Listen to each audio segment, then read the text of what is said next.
마태복음 3장 13절에서 17절까지 말씀입니다.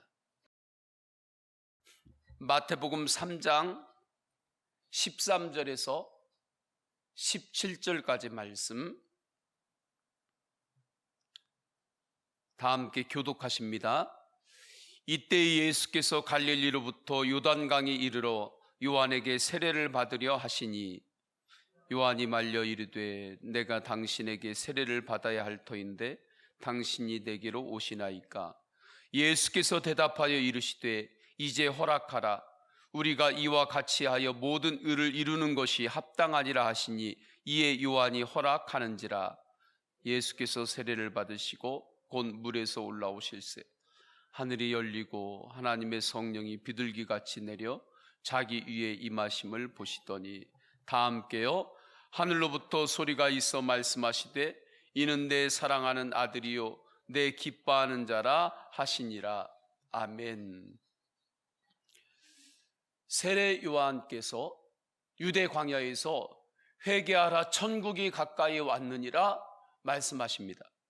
그리고 요단강에서 세례를 베풀며 정결 의식을 행하고 있습니다. 요단강은 이스라엘 백성들에게 특별한 강입니다.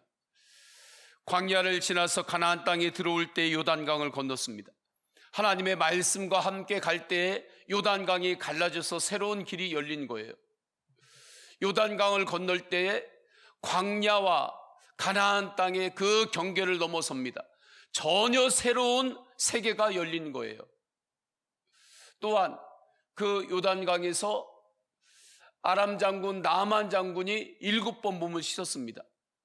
엘리사 선지자에게 왔을 때에 요단강에 가서 병이 있는 몸을 씻으라고 이야기를 해요. 그래서 나아만 장군이 그곳에서 7번을 씻을 때에 그의 몸이 깨끗해졌습니다.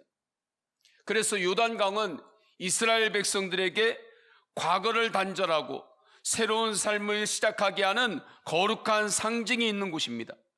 이곳에서 회개하고 스스로 정결하게 하라고 하는 세례 요한의 외침은 강력한 영적인 임팩트가 있었습니다. 그래서 많은 사람들이 이곳으로 찾아온 거예요. 예루살렘과 온 유대와 요단강 사방에서 찾아온 것입니다. 정리하고 싶은 죄들, 하나님 앞에서 내려놓고 싶은 과거들을 가지고 왔습니다. 이러한 모든 것들을 자복하고 요단강에서 세례를 받으며 정결의 의식을 행했던 거예요. 이때 갈릴리에 계시던 예수님도 이곳을 찾았습니다. 그리고 예수님께서 세례 요한에게 세례를 받으시려고 합니다. 세례 요한은 예수님을 보고서 깜짝 놀랐어요. 세례 요한이 회개하라 천국이 가까이 왔느니라 선포할 때 그 천국은 예수님을 뜻하는 것입니다. 그런데 죄가 없으신 예수님이, 하나님 나라 자체이신 예수님이 세례 요한에게 와서 세례를 받겠다고 하시는 것입니다. 세례 요한은 당황했습니다. 그래서 13절, 14절에 이렇게 말씀합니다. 이때 예수께서 갈릴리로부터 요단강에 이르러 요한에게 세례를 받으려 하시니 요한이 말려 이르되 내가 당신에게서 세례를 받아야 할 터인데 당신이 내게로 오시나이까? 세례 요한이 하나님께서 맡겨주신 사역을 감당하고 있었어요. 열심히 사역하고 있었습니다. 그러나 사역을 하고 있음에도 불구하고 자신도 하나님 앞에서 정결함을 입어야 되는 죄인임을 세례 요한은 잊지 않았던 것입니다. 그런데 예수님께서 세례 요한에게 내가 세례를 받겠다고 오신 거예요. 그러니까 세례 요한이 어떻게 제가 예수님께 세례를 줄 수 있습니까? 말씀하는 거죠. 그때 예수님께서 15절에 이렇게 말씀하십니다. 예수께서 대답하여 이르시되 이제 허락하라. 우리가 이와 같이 하여 모든 의를 이루는 것이 합당하니라. 아니다. 우리가 이와 같이 해서 모든 의를 이룰 것이다. 의는 구원을 뜻하는 거죠. 죄가 없으신 예수님께서 스스로 죄인이 되셔서 그 자리에 예수님께서 거하시면서 세례를 받으시겠다는 것입니다. 이게 도대체 무슨 말씀이십니까? 십자가를 말씀하시는 것입니다. 요단강에 죄를 씻으러 온 모든 사람들의 그 죄를 대속하시겠다는 것입니다. 예수님께서 세례받으신 요단강의 물은 깨끗하지 않습니다. 화면에서 보시는 것처럼 더럽습니다. 흙탕물입니다. 이처럼 그곳에 세례를 받으러 온 인간들의 더러운 모든 죄가 그곳에 있는 거예요. 교만이 있습니다. 미움이 있어요. 거짓이 있습니다. 무정함이 있습니다. 음행이 있어요. 불신앙이 있습니다. 이 모든 인간들의 죄를 상징하고 있는 거예요. 이 요단강의 흙탕물과 이곳에 죄를 씻기 위하여 온 모든 그 사람들의 죄는 인류의 죄를 상징하고 있는 것입니다. 저와 여러분의 죄까지도 상징하고 있는 거예요. 그런데 예수님께서 이 모든 죄와 연약함을 십자가에서 내가 대속할 것이라고 선언을 하고 계십니다. 정말 들을 귀 있는 자는 들으라는 말씀이에요. 그리고 선포하신 대로 십자가 보혈로 우리 죄를 대속하십니다. 이 장면은 십자가 고난을 통과하셨던 비아 돌로로사의 삶 처소의 모습입니다. 십자가의 길은 너무 힘들었습니다. 너무 아팠어요. 너무 슬펐습니다. 십자가의 몸은 찢어지고 뼈는 부서졌습니다.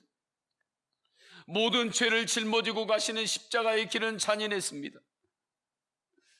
예수님의 몸은 너무나 아팠어요. 사람들의 조롱과 멸시로 가득 찼습니다. 믿을 만한 사람들이 다 도망갔습니다. 인간의 모든 트라우마를 다 담당하셨습니다. 그런데 놀라운 것은 예수님은 그 모든 것을 이기셨습니다. 영원한 소망으로 이기셨습니다. 인내로 이기셨습니다. 십자가의 길을 끝까지 가셔서 승리하셨습니다. 16절을 보면 분명하게 알 수 있어요. 이 한 구절은 완전한 복음을 말씀하는 것입니다. 16절의 말씀은 완전한 복음을 말씀하시고 계시는 거예요. 16절 전반부입니다. 예수께서 세례를 받으시고 곧 물에서 올라오실 때, 예수님께서 요단강에서 세례를 받으실 때 그곳에 온몸이 잠기셨습니다. 온몸이 잠기셨다고 하는 것은 숨을 끊으셨다는 거예요. 예수 그리스도의 십자가를 뜻합니다.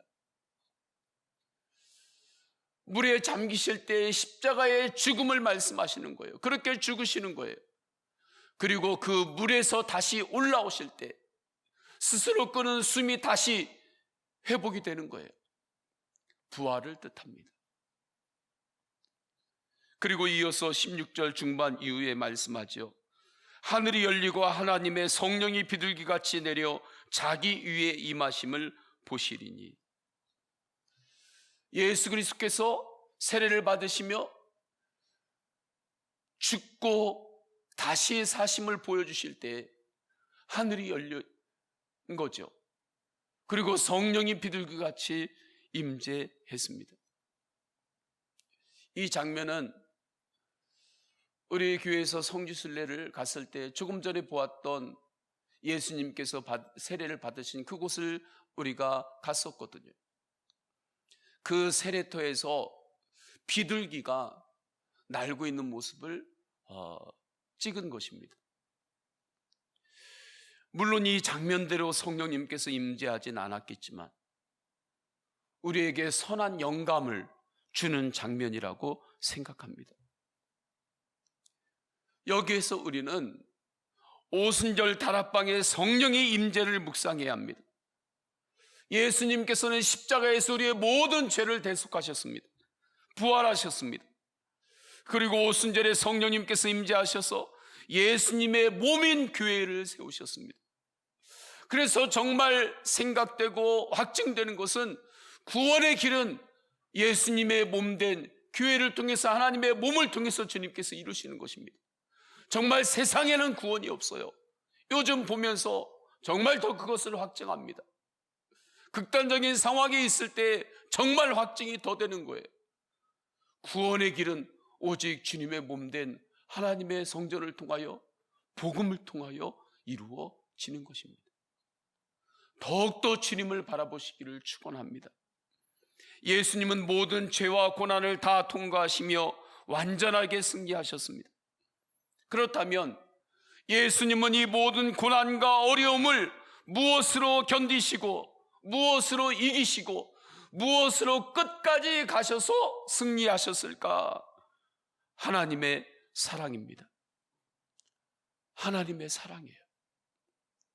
17절을 보게 되면 하늘로부터 소리가 있어 말씀하시되 이는 내 사랑하는 아들이요 내 기뻐하는 자라 하시니라. 예수님은 십자가 고난의 길을 요단강의 세례를 시작으로 출발하십니다. 이때 성부 하나님은 말씀하십니다. 내가 너를 사랑한다. 내가 너를 사랑한다. 성부 하나님께서 말씀하십니다. 이 사랑의 음성이 예수님께 들렸습니다. 그 후 이 사랑으로 예수님은 그 모든 어려움들을 인내하고 통과하고 이기시고 승리하셨습니다. 이 하나님의 사랑으로 십자가의 사랑의 사명을 이루셨습니다. 십자가의 사랑은 사랑의 사명이었습니다. 그래서 하나님께서 그 세례터에서 주님께서 나오실 때에 성령님의 임재와 함께 내가 너를 사랑한다, 내가 너를 기뻐한다, 하나님께서 말씀하신 것입니다. 이 사랑이 우리 안에 성령으로 동일하게 임재했습니다. 우리에게 성령 안에서 이 사랑이 동일하게 임재했어요. 그래서 오늘의 이 말씀은 성령 안에서 내가 너를 사랑한다, 내가 너를 기뻐한다 하는 주님의 음성입니다.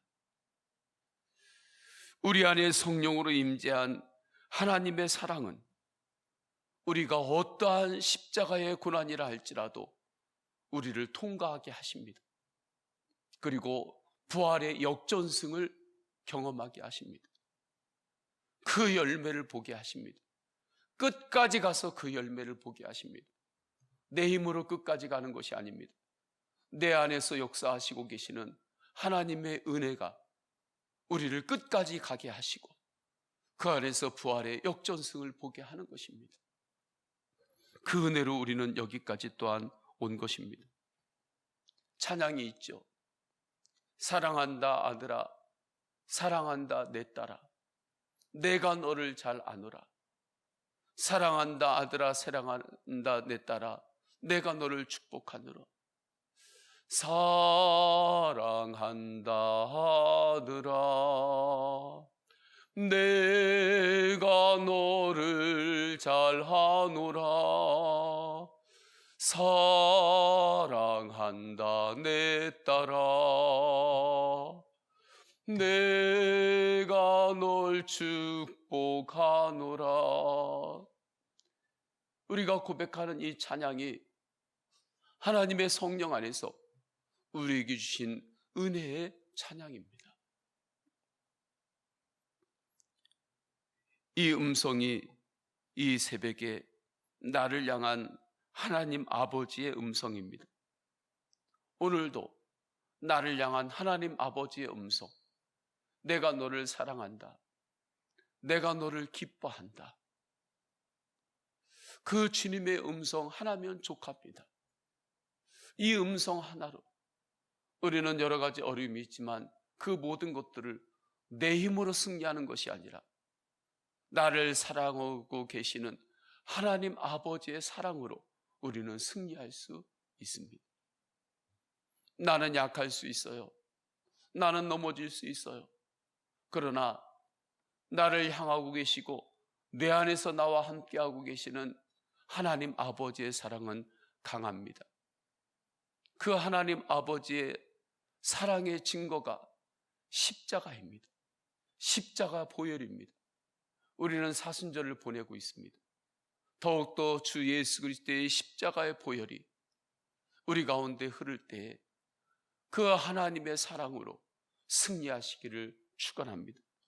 우리 다 함께 기도하십니다. 기도하실 때 첫째, 하나님의 사랑으로 승리하게 하소서. 내가 다른 것을 한번 버텨보고, 다른 것으로 한번 견뎌보고, 다른 것으로 한번 이겨보겠다. 물론 일반 은총 안에서 어느 정도는 갈 수 있습니다. 하나님의 일반 은총이 있기 때문에 그래요. 그러나 그 일반 은총으로는 끝까지 갈 수 없습니다. 구원에 이를 수 없습니다. 주님의 특별 은총, 십자가의 사랑으로 승리하는 것입니다. 오직 하나님의 사랑으로 승리하게 하소서. 두 번째, 코로나19로 고통받는 이 땅과 열방을 회복시켜 주옵소서. 하나님, 이때에 코로나19 바이러스 앞에서도 꼼짝 못하는 우리 인간들이 이 땅에서 왕처럼 그렇게 행세했던 교만을 깨닫고 주님 앞에 나오는 하나님의 백성들도 더욱 일어나게 하여 주옵소서. 우리 다 함께 통성으로 기도하십니다. 할렐루야. 하나님 아버지, 주님께서 인도하여 주셔서 주님 앞에 나와 기도합니다. 오직 주님께만 소망이 있음을 하나님 아버지, 요단 땅에 그 흙탕물과 수많은 이들이 자신들의 죄와 끊어버리고 싶은 파고 내려놓고 싶은 죄들, 그곳에 다 정결 의식으로 내려놓고 있을 때 주님이 오셨습니다. 주님께서 그 모든 죄를 내가 담당할 것이고 온 인류의 그 모든 더러운 죄와 약함을 내가 다 십자가에서 담당할 것이고, 이렇게 해서 모든 이들에게 의가 이루어진다. 이렇게 해서 모든 이들에게 구원이 임한다 선포하셨습니다. 들을 귀 있는 자들은 들으라고 말씀하셨습니다. 그리고 주님께서 그 십자가의 길을 걸으셨습니다. 십자가의 길은 너무나 아팠고 눈물이었고 잔인했습니다. 예수님의 몸은 찢겼고 부서졌습니다. 온갖 인간들의 트라우마, 상처와 멸시와 조롱이 예수님의 몸에, 예수님의 그 마음에 임했습니다. 그러나 주님은 끝까지 그 모든 것들을 감당하시고 십자가의 길을 걸으셨습니다. 인내하셨습니다. 끝까지 가셨습니다. 십자가의 보혈을 누시고 그 모든 것들을 감당하셨습니다. 그리고 승리하셨습니다. 다 이루었다고 선포하셨습니다. 이 놀라운 하나님 아버지의 사랑을, 그 사랑의 사명을 십자가에서 이루셨습니다. 독생자 예수 그리스도께서 걸어가시고 이루신 그 모든 것들을 보고 계신 성부 하나님께서 내가 너를 사랑한다, 내가 너를 기뻐하노라 말씀하셨습니다. 하나님 아버지의 놀라운 사랑이, 하나님 아버지의 사랑의 능력이 십자가에서 드러났습니다. 십자가에서 승리